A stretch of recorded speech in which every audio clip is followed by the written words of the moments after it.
Hey there, it's Dr. Justin Marcagiani. Welcome back to the podcast. I have a awesome guest, Caitlin Weeks, who is Grass-Fed Girl, grassfedgirl.com.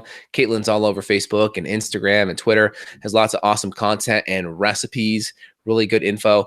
Caitlin, welcome to today's podcast. How you doing? Hi, Justin. Nice to see you. Thanks for having me. Good to see you too. And you were part of the Thyroid Summit, which will be airing in the next few months. So make sure anyone who wants to get more Caitlin's story around thyroid health, thyroidresetsummit.com. Make sure you subscribe. So you messaged me a few months ago. You're like, hey, I'm starting this carnivore diet thing and I'm getting some pretty good results. And I'd like to share it with your listeners. So I was like, this is awesome because I've been seeing lots of stuff online about the carnivore diet. I've heard some really good things about it. And I really want to get someone on who's actually doing it full bore. I think you're month 3 right now. So what first kind of made you want to jump onto this experiment? Are you just curious? How did that go? Well, back when I got Hashimoto's, my thyroid and everything was kind of messed up, and my digestion was always a mess, and my energy was a problem, and so I just, kind of been doing paleo, then keto, and it's all been helping, and I've been getting better, and all my labs are good, and everything is going better and better, but still my digestion was pretty slow, and that's a very common symptom of Hashimoto's. And so I was working with a health coach, and if you don't know Nourish Caveman, I mean, I know you know her, but a lot of people might not know that her name's Vivica, and she's really an expert on basically everything having to do with health and, thyroid, and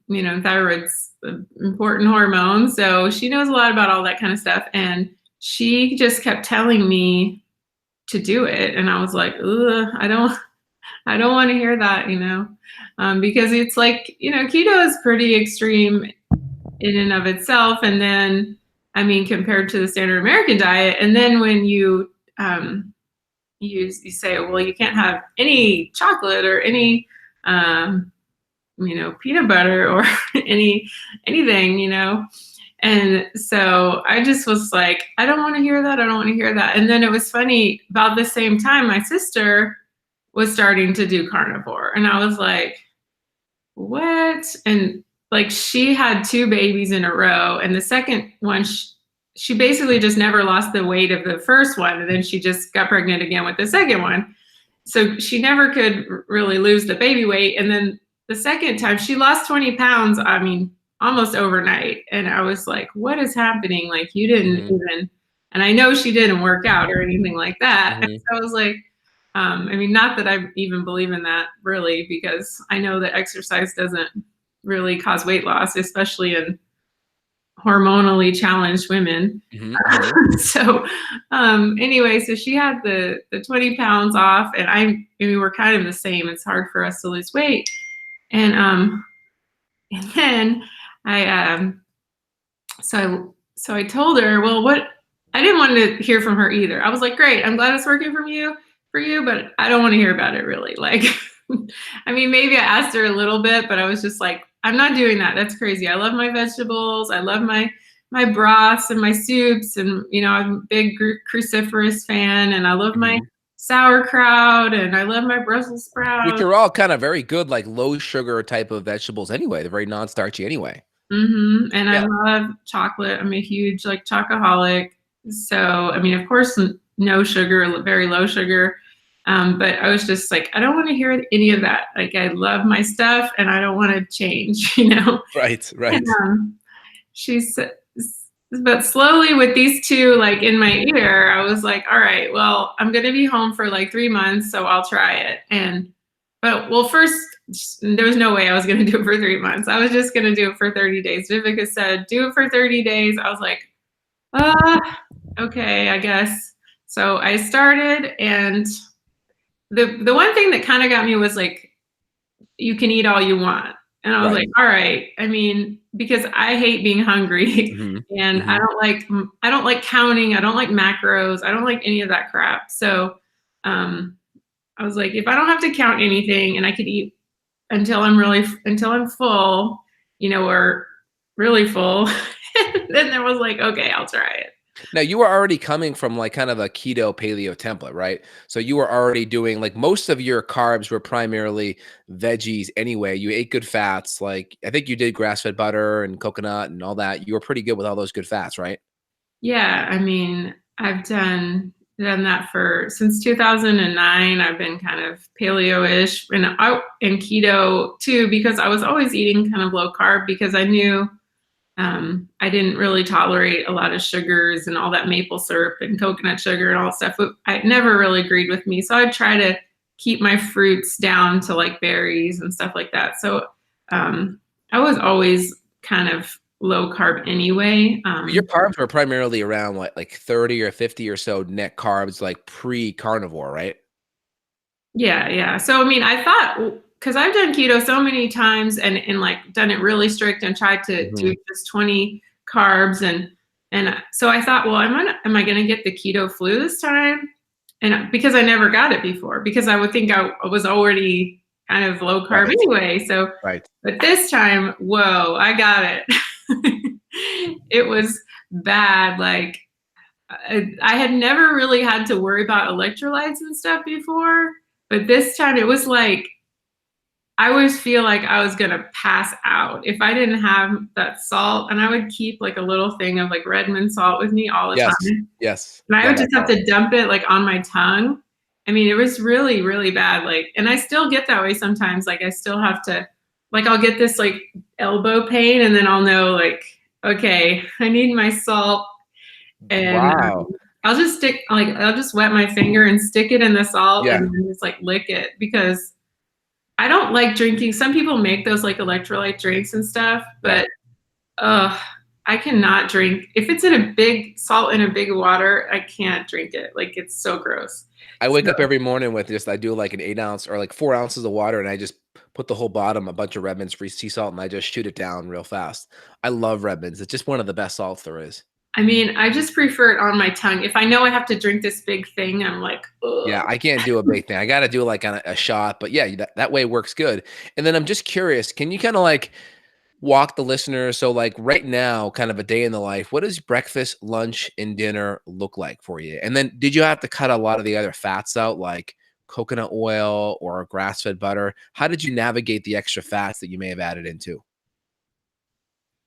Um, well, too many questions at once. So the normal day of food is just Yes. like, I mean, really, it's not that different because most people eat eggs for breakfast. So you can Yeah. eat eggs and, Okay. I mean, bacon. I don't really do bacon, but you could do that. I would make sure, it's a sugar-free bacon probably. Yeah. Um, Like a Peterson's or something. yeah. And then I eat Kerrygold butter, and Hmm. you could do ghee. I mean, you can do it completely dairy free. I haven't noticed a big difference either way, but you could do that. And you could use beef tallow, something like you want an animal based fat. So you don't want, you want to limit your plants as much as possible. So you kind of Hmm. have to think about that. It's like you can't can't use the coconut oil all the time. I mean, like if you have a little bit of olive oil or a little bit of coconut oil, like if it's in the pan or something, like sometimes I reuse pans, so it's Yeah. like if it's already in the pan, whatever. Hmm. But like, or if you go to a restaurant, I mean, I'm not gonna be like, Hmm. oh, you have to cook my food in beef tallow. That it's the same kind of thing as, when you're eating out, you can't Gotcha. be as picky. But um, anyway, so normal day of food. So I drink coffee. Some people say no coffee at all, but to me, I just couldn't do that. So they just drink water and beef and salt. Like that's like the highest tier A uh, carnivore. of carbs. Water, beef, and salt. Right. And Mhm. and just, meat fat, So if it's like a beef broth or a chicken broth, that's okay. I mean, yeah, If some there's no people don't do veggies. chicken at all. I mean, I think there's kind of like levels, and I'd say I'm probably in the middle of, Mhm. or maybe on the most lenient level, even though it's super strict. So then for lunch is just like I bought a huge thing of the butcher box ribeyes, and so I'll just heat up one of those and cook it on the stove, and um, but you can also, like, I'm finding it easier to skip meals here and there, or like if you don't eat your breakfast till 11, then and then you eat, and now it's getting dark so early. You're eating at 5, Mhm. so it's like you eat 11 and 5. I mean, you're going to be, that's it, so, or 10 and 6, or something like that. It's a lot easier to skip meals, because if you're eating a lot, then you don't have to eat every 4 hours.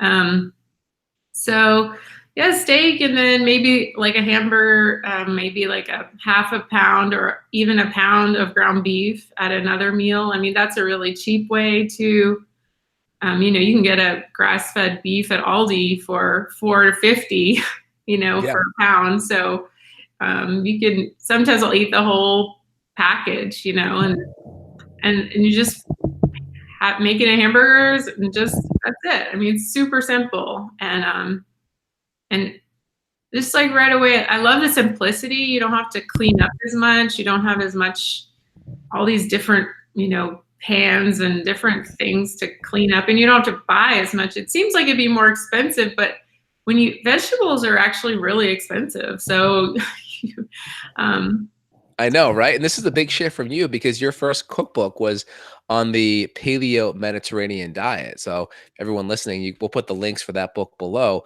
But Paleo Mediterranean has a lot of other types of vegetables and other types of recipes. So it must have been an interesting transition for you, like having to make more elaborate meals to now having very simple things like, hey, yeah, grill up a ribeye. Like, hey, yeah. here's some eggs. Like, just very simple. What was that transition like for you? Kind of making everything easier. It's just, I mean, it's just so simple. I don't know. I mean, you just kind of but you eat more. So whatever you would eat with vegetables, you would eat double the meat that you would normally eat. You know what I Mhm. mean? Because And are you otherwise, worried about kidney stress or any of these things? People say, "Oh, too much animal protein." Are you worried about that? I really wasn't. I did take a thyroid test right after the first 30 days, and my antibodies dropped 30 points. And I really don't have that many anyway. So it's like, now they're like at 60, I think, and they were at 100, something like that. So I was surprised to see that drop, because, and then that was kind of like a motivator. Like after 30 days, I was like, oh well, if my body is liking this, then great. If it went up or something, I would be scared. So But how did your thyroid numbers look? What did that post look like? Like T4, TSH, T3? um, Did it go up or at least stay the same? yeah, it was about the same. Okay. Didn't drop or anything. No, I mean, I don't think it was. I mean, I showed him to I have a holistic doctor here, Mhm. and I didn't even tell them, that I was doing carnivore, but they were like, "Oh, it looks fine. Your thyroid looks fine." It was no significant change, And you're in currently taking the Armor, right? antibodies. Hmm. You're taking Armor, I take, NP. yeah, I think it's NP thyroid. There's NP and there's Nature-Throid. They kinda easily get confused. It's not nature thyroid, because I've Probably taken NP then. nature thyroid before, and I take NP. Um, That's the big one that everyone's going to right now. There's kind of a shortage with some of the others. it's So a I'm fine with it. Stella. It's good. Yes. Yeah, Estrella. Yep, that's correct. All right, good. So you're on that, and then you really didn't notice any major drop because that's kind of a thing with a lot of people, going keto, which, I imagine you're still in ketosis. So I mean, even though you're carnivore, technically you're still keto, right? I mean, I've taken my ketones. I mean, I've taken my ketones a lot with the Keto Mojo, Hmm. and when I do regular keto, I'm not a big, shower of ketones. But I can always tell because my breath is terrible, and you smell Fruity or funny and everything. But that with this, it's the same way. I can tell, because sometimes my breath is terrible, and yeah, my the body acetone. smells funny, and Yeah. everything smells funny, but I don't register high ketones at all. Like, I mean, it's like point 0.2, point 0.4. And it Hmm. doesn't really matter that I've taken them all different times of the day. And but I'm just like, I'm not going to worry about it because Yeah. I think I can feel it, you know? Yeah, and you're probably just burning a lot of it up too, maybe for using it for fuel. And, and you asked about the kidney stones. No, I'm not worried about that. I Yeah. mean, I think that I think I would feel because I'm very sensitive and my energy is very. If I was feeling bad, then I would know, right away. And I asked you that question because a lot of people, it's kind of a common myth out there in the natural health world. Oh, too much meat will cause kidney issues. Well, here's the deal. If you have strained kidneys or kidney disease already, then higher amounts of protein may be an issue because the filtration's already impaired. But if your kidneys aren't impaired, no, protein won't be a problem. There's really no research actually Like if you proving don't that. already have a disease or something. Yeah. And then here's the thing, most people that have kidney disease, it's typically from high blood sugar. Yeah, That's from why diabetes diabetes. Yeah, complications. 80% of people that need kidney transplants, it's from actual diabetes. So they're kind of confusing the macronutrients there. It's really the refined sugar and the excess carbs. So good. I wanted to highlight that. And it's interesting though. You said the elbow, you get elbow joint pain, and then the minerals really help that. Can you elaborate on that? I mean, that's just one signal I get for my Any and other like I'll signals? Any just feel twitching or spasms at I'll all? feel Or achy. I'll feel kind of yeah, like up here, kind of yeah. um, just kind of soreness in my Hmm. back and stuff. But I mean, when it was first starting, it was more like lightheadedness. Like I need Uh-huh. to have something right now. And one thing that I didn't say, but I made bone broth, especially when I started. Every day I would drink like 2 or 3 big cups of it because I make it in my Instant Pot and I just strain it off and then just drink it. And that's a way to put a lot of salt. You have to really put a lot of salt in that because I mean that's a savory food anyway, so it's just like Right. really easy to put a lot of salt in it. Mhm. And that was an easy way for me to get a lot of the salt. And then of course I heavily salt my meats and stuff, but that's usually not enough. And I think people can quit before because they may not feel well and they're not using enough salt. That's a big mistake. And they're going to blame carnivore when it's really not. That's not what's wrong. It's that they're not having enough salt. And then when you're picking the cuts of meat, can you talk about the cuts? It sounds like you're trying to choose like fattier cuts. I could picture people really getting into trouble on a carnivore diet, really just choosing leaner cuts of meat. What's your Well, thoughts on that? I mean, that even happens to me now. Like yesterday, I ate like some dark meat chicken, which you'd think would be okay. And it was like like a pieces of a whole chicken. I ate like the wing something, but after dinner, I was like, I didn't get enough fat. Like I could feel it. Hmm. So then I went back and I made some like scrambled eggs with a bunch of butter in it.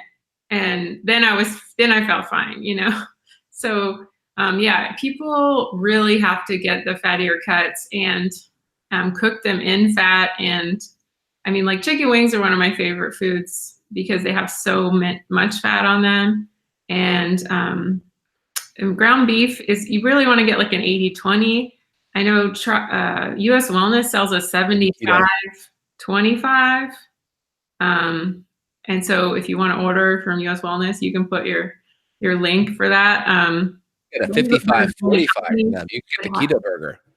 They don't have is that they have a 75/25, which is not found in grocery stores. So um but I found even from grass-fed farmers, like if they say it's a lot of them sell 90/10, it's like gross. I don't Way too want lean. that. And Yeah.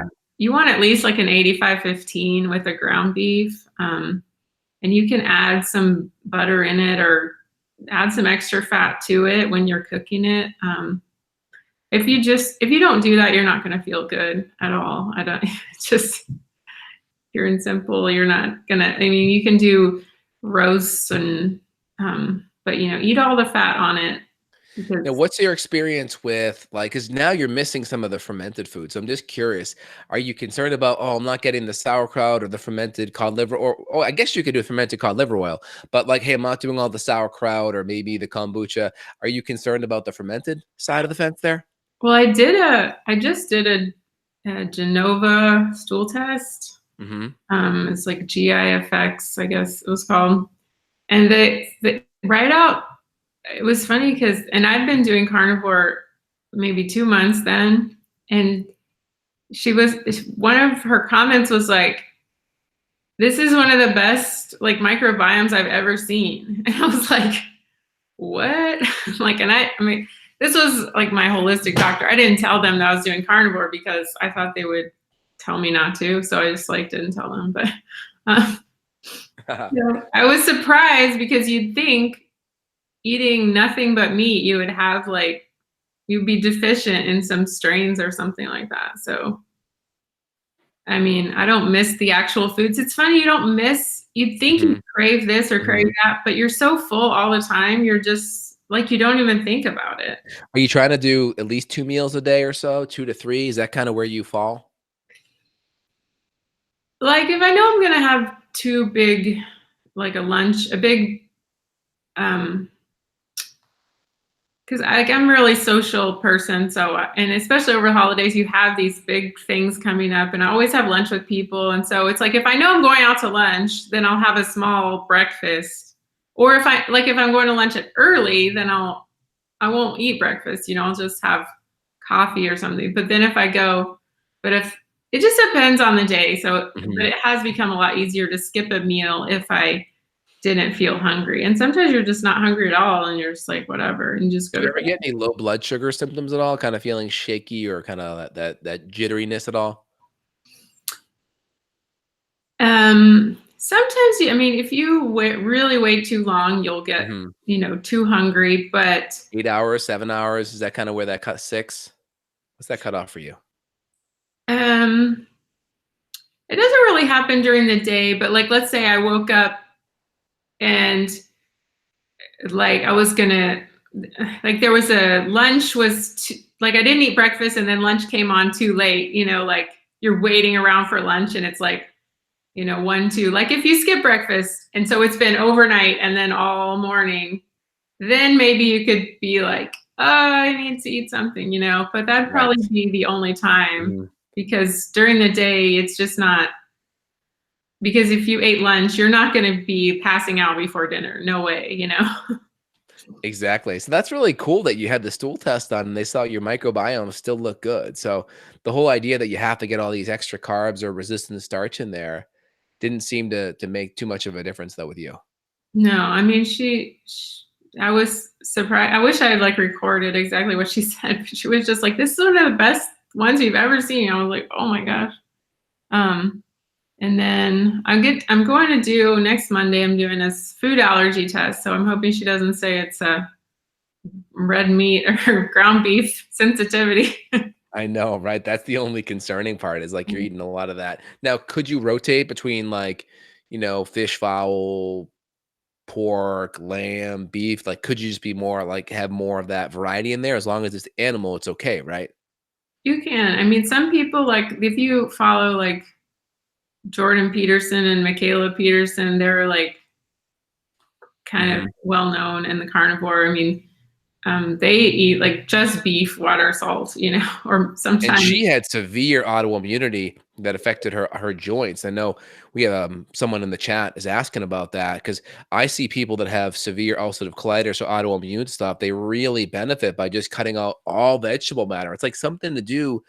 Maybe it could be a lectin thing or an anti-nutrient thing, but I find that people really benefit, especially severe autoimmune people like Michaela, for instance. Yeah, I mean, I think that if I hadn't have done all the things I've already done, I wouldn't be as healthy as I am now. Like if I had continued to eat a standard American diet when I got Hashimoto's, but for me, that was a wake-up call and I changed dramatically. And that helped so much. So, I guess everybody's different in how their disease progresses and presents itself. I mean, she was sick since she was a little kid and, maybe I was too in a way, but it wasn't, wasn't crippling or anything like that. It was just like those little signals like, oh, you have, ear infections and urinary tract infections and that kind of stuff that kids get, Exactly. And How did it affect like kind of bowel motility? Did you notice any shifts or changes there, or did everything kind of stay status quo with on the motility side? I mean, that's kind of why I'm doing all this testing. It's still kind of the same. I haven't seen a lot of, well, as far as this low motility is still kind of the same. But one thing that is really different, and this would speak to the vegetables, is the bloating is so much less. It's just like Mm, you don't have this big up and down of the bloating.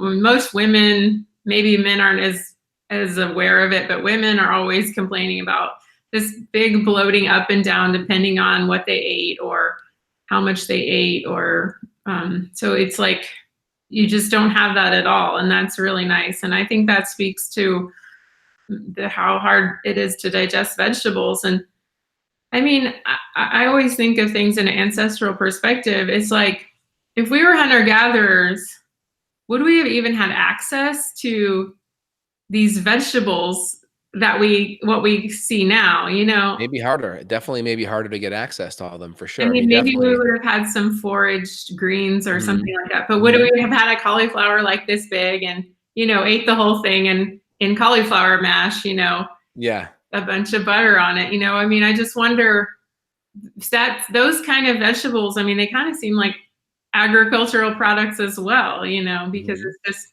these huge vegetables. And I mean, if we didn't grow things, we wouldn't have, and the hybridization where things Yeah. like a blueberry would be like this big, and now they're like Yeah, this big. exactly, and maybe a little more tart for sure. Now, Yeah. what's your take on, like, a lot of the antioxidants and the polyphenols that we find in, like, a lot of our vegetables and plant matter? We're not quite getting those. Do you worry that, "Hey, maybe we're not getting enough of that?" Or are you saying, "Well, hey, maybe we're getting some of them because the animals that we're the meat we're purchasing is more grass-fed, more pasture-raised, so some of that's maybe passing through the meat." And then I also tried that. That was in yeah. nutrition school. I tried to say that in one of my answers when she did not like that.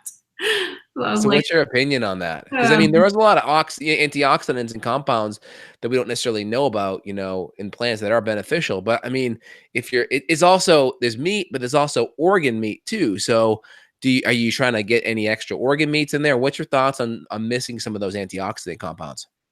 well, I feel like a lot of one thing that's when we're talking about antioxidants, it's like we have to have all these antioxidants because what we're eating is oxidized, so we have to have, and so it's like if you're not eating a bunch of stuff that you need all this antioxidants for, then maybe you don't need, of course it comes from environmental as well, but I mean, one of the big things, I mean, I'm not totally sure about all the antioxidants, but one of the things is vitamin C, that the standard American diet, because it uses up so much vitamin C that we actually don't need as much if we're not eating a standard American diet. Some of the oxidative stress in the food requires us to need more antioxidants. So the Yeah. whole idea is because we're decreasing some of that oxidative stress from the anti-nutrients in the plants, we don't necessarily need as much on the animal side. That's one theory, right? Yeah. Yeah. And I mean, it seems to be working for me so far. So, I mean, and like I said, if I start to feel bad, I mean, I'm the first one to break out the broccoli. I mean, so Do you think we get any of those antioxidants though? Like, if a cow's eating grass all day long to make that meat, do you think we're getting some of those antioxidants from the grass, right? That the cow's kind of eating and ruminating. Do you think some of that passes down into the meat? maybe not in the same form, but I think we're getting, the omega-3s Hmm. that we're missing out on from grain-fed beef, and Right. also, uh, CLA. saturated fat is a huge antioxidant, and people don't give it enough credit as Yeah. well. So, Cholesterol is an antioxidant. That is true. And then what about organ meats? How do you kind of plug in organ meats on this kind of a template? um, well, I mean, an easy way for people if they don't like them is the liver pills. Like I know Vital Protein sells them. The pure, I think it's Hmm. good. there's several companies that sell grass-fed beef or liver pills. I like liver, so it's not really been a problem for me to, like, a lot of times I'll buy whole chickens and then the insides, I'll just bake the insides of the chicken next to the chicken, and so you'll have the liver in there and you'll have the heart. So I'll just eat those while I'm like cooking, because they cook faster than the other stuff. So I'll just eat those real quick. And I mean, my husband likes liver too, so I'll marinate. If you marinate beef liver, for example, in vinegar and some like paprika and cumin, and that's my husband's favorite stuff, then it takes that livery taste away, and just marinate for like 30 minutes and then grill it up. And it really tastes good if you grill it. So that's one of our favorite ways to eat it. That's good. Excellent. And then what about salt and pepper and all of those type of spices? I mean, can you only do the Redmond's real salt, or can you do any of other spices like that, or garlic powder, onions? What about those? I think that it just depends. I think the more you keep it simple, the more dramatic results you're going to have. But, I think there's an emotional component too. I mean, if you feel like really sad or depressed that you're not getting any of that stuff, I know, and also the autoimmune component. So, I mean, this is an autoimmune diet. So if you haven't done that before, because I have done it before and I didn't see any big changes with taking the paprika or taking the peppers and that kind of thing. So if you haven't ever done that, then this is a great opportunity to take those nightshade spices out and see if that helps you.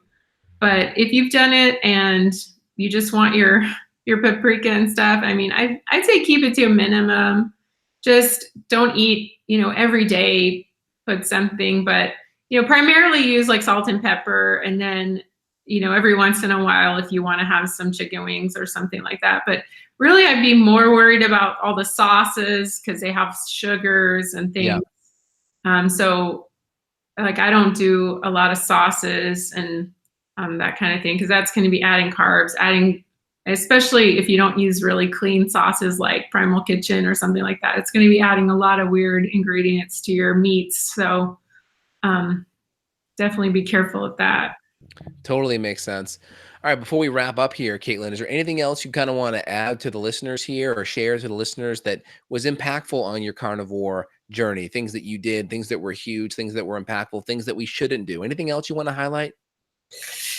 I mean, I just say, if you're interested or you feel like you've tried everything else and then this might be the missing piece for you. I mean, it's really helped me have some breakthroughs because I have done everything else and I felt like I was hitting my head against the wall. So this was a really big breakthrough for me because it helped with my weight loss and my it's still starting to help with my digestion and bloating and that kind of thing. So I feel like if you feel like you've done everything else, this is really a great step to kind of just go to that next level and feel your best. So, I mean, just try it, but make sure you have a lot of salt and, make sure you're not trying to be on a diet. You want to really eat more than you think that you should, because I think for women, especially, they're always like, oh, I'm just going to have this little like 4-ounce piece of meat. And it's like, that's not going to cut it on carnivore. You got to really eat, and you got to eat more fat and more meat than you think you should. So Totally makes sense. Well, thank you so much, Caitlin. Again, Caitlin's website is grassfedgirl.com. Lots of great opt-ins there, great free information guides and recipes as well. Caitlin, thank you so much for being a part of the podcast, and look forward to chatting with you soon. You take care. Thanks for having me. Have a great day. Bye. You too. Bye.